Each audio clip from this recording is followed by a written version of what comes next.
করে অমিত করে কারেন্ট চলে যাবে রে, পানি টানি চুল লাগা আর কি সুযোগ চলে এসছে, দুদিনকার মতন কারেন্ট টাইনে নিবে। কারেন্ট আনা রাখি এখন ঘুমে আছে নাকি?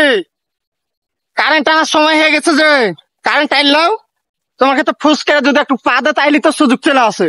এত গাছে পাতা লড়ছে, কারেন্ট আনলেও এখন দুদিনকার মতন পেশা তো হয়েই আছে। এত যাইবে কয়দিন পর আসবে তার ঠিক নাই। সব পানি তুললে রে, পানি তুললে কারেন্ট টাইনে নিবে। ওরকে বিল পুড়ে দিচ্ছে, বেশি টাকা দিচ্ছি হারা, আর ওরকে বাঁচাইতে ওরকে কারেন্ট টাইন নিবে এখন 14 দিনের মতো। ফুসকে পাই দিয়ে দিলে তো কারেন্ট আনা অভ্যাস, তার লাগে কহিনু যে গাছে পাতা লড়ছে, লড়েছে সুযোগ পেয়ে লিক, এখন দুদিনকার মতন টাইনে লিক। আপনারা ফের কেউ খারাপ কিছু মনে করেন না, এই যে গাছে পাতা লড়েছে।